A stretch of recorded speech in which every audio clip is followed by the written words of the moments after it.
Bonjour. Alors, je reviens au livre de Harada Roshi, L'essence du zen. Et aujourd'hui, je vais lire et commenter, le passage qui s'appelle L'enseignement du Bouddha décrit l'aboutissement. L'enseignement du Bouddha est toujours la conclusion, l'objectif recherché. Pour faire en sorte que les gens ne s'engagent pas dans une mauvaise direction, les objectifs et les aboutissements sont clairement indiqués dès le début. L'expression zen, Hoge-jaku, est clairement est inscrite sur une plaque fixée au mur. Elle est souvent interprétée comme tout jeter ou tout abandonner, ce qui implique qu'il faudrait le faire dès à présent. Mais ce n'est pas cela qu'elle signifie. Sa signification est plutôt que tout a déjà été relâché et abandonné, ou que rien n'est à saisir ni à rejeter. Elle parle de votre situation au moment présent. À côté de Hoge-jaku, il y a écrit Seisejaku. La signification de cette expression est « Vos yeux sont-ils ouverts? Êtes-vous vraiment éveillé ?» C'est une question que vous devez vous poser et à laquelle vous devez répondre « Oui, oui ». Pour me répéter, il ne s'agit pas de s'éveiller dans un temps futur. Au contraire, vous devez accepter que vos yeux sont déjà ouverts, que vous êtes déjà éveillé. Cela veut dire que quoi qu'il arrive, il n'y a rien que vous deviez faire à partir de maintenant. Quoi que vous fassiez et quoi que vous pensiez, tout est déjà accompli. Il se peut que vous puissiez accepter que tout soit bien tel que c'est, mais il est extrêmement difficile d'accepter que vous-même, soyez bien comme vous êtes à l'égard du Dharma. Pour cette raison, il devient nécessaire de pratiquer Zazen et ce faisant, essayer d'atteindre le Dharma. Ceux qui veulent atteindre la vraie liberté ou la paix de l'esprit, ceux qui veulent s'éveiller à leur vrai soi, ceux qui pratiquent Zazen, sont eux aussi le Dharma. Ce que l'on cherche est le Dharma et ceux qui le cherchent est le Dharma. Donc l'idée de libération ou de Satori est étrange si la chose qui cherche et la chose cherchée sont toutes les deux le Dharma. Shakyamuni a dit « Ce bâton que je tiens touchera le sol si je le lâche ». C'était impossible de manquer le sol. De la même façon, et sans aucun doute, en pratiquant Zazen, vous pourrez atteindre la libération, la paix de l'esprit et la satisfaction. Cela est absolument certain. Donc, ne rien saisir, ne rien rejeter. Je crois que c'est dans ce sens-là que Harada Roshi nous dit qu'il n'y a rien à faire. C'est pas qu'on n'ait rien à faire, parce qu'il nous parle toujours de faire Zazen, mais faire Zazen d'une façon ouverte. C'est-à-dire faire Zazen, les mots qu'il utilise, c'est comme une conclusion, comme un aboutissement, et pas comme un moyen pour une fin. Ça, c'est quelque chose qu'on va trouver dans tout le Chan, dans tout le Zen. Maître Dogen va insister beaucoup là-dessus. Il dit, il y a un texte du Maître Dogen qui s'appelle le Fukan Zazengi, les instructions pour la pratique de Zazen, qui parle de Zazen, et il dit clairement, Zazen n'est pas une méditation échelon après échelon, c'est-à-dire c'est pas une méditation progressive. C'est plutôt la pratique simple et plaisante d'un Bouddha, la réalisation de la sagesse de Bouddha. Bon, alors c'est vrai que la pratique simple et plaisante, ça a parfois surpris un certain nombre de personnes, parce que si vous essayez de faire un long zazen, ou si vous allez à une retraite, ou mieux encore si vous essayez de faire une nuit en méditation, et plaisant, c'est pas toujours le premier mot qui vient à l'esprit. Mais il faut bien voir que Maître Dogen ne nous parle pas. Vous savez, on a parlé l'autre fois des sensations agréables ou désagréables à travers les 5 flux, les 5 skandhas qui composent le moi. Donc, il ne nous parle pas de ce ressenti.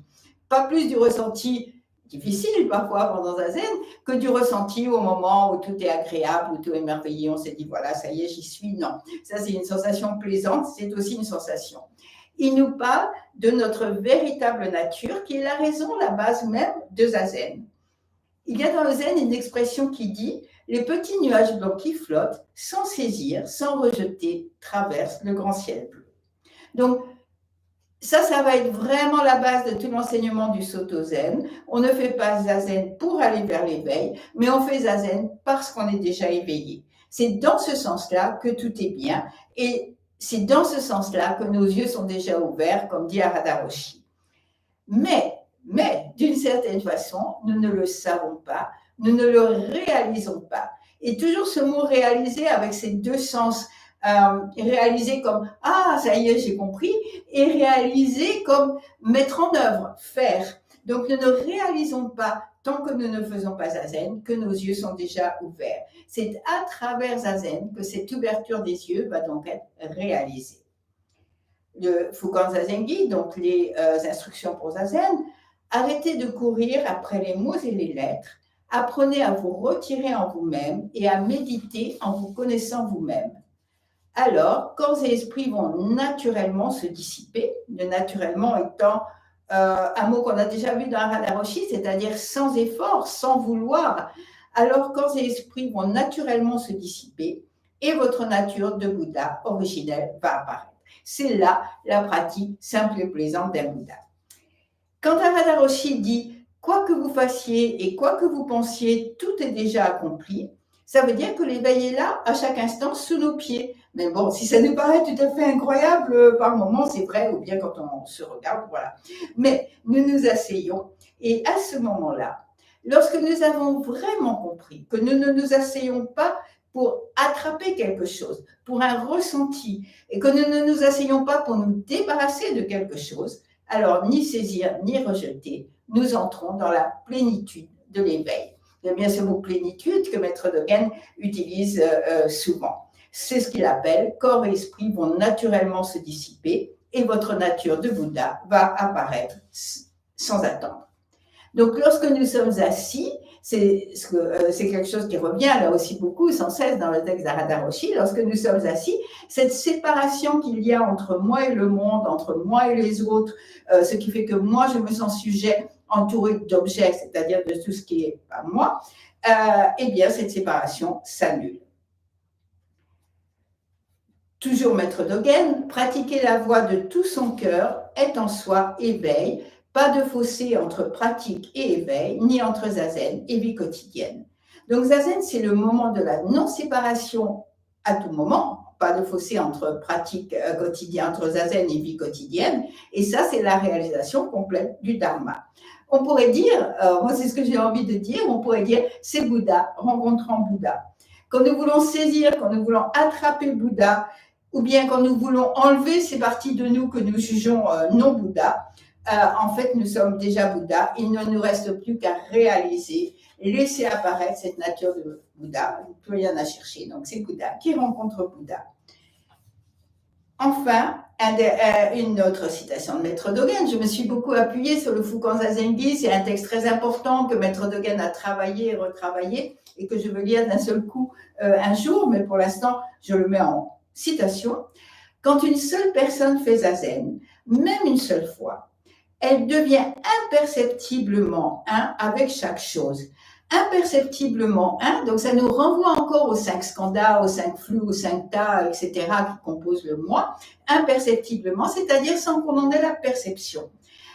Imperceptiblement un avec chaque chose et avec toutes les myriades de choses, et emplit complètement le temps. Le temps, c'est vraiment aussi quelque chose dont Maître Dogen parle beaucoup, ce temps que nous découpons et qu'il voit comme un tout. Donc, lorsque une seule personne fait zazen, elle emplit complètement le temps, si bien qu'à l'intérieur de cet univers sans limite, de cet univers sans séparation, à travers le passé, le futur et le présent, elle remplit le travail éternel et sans fin de guider les êtres vers l'éveil.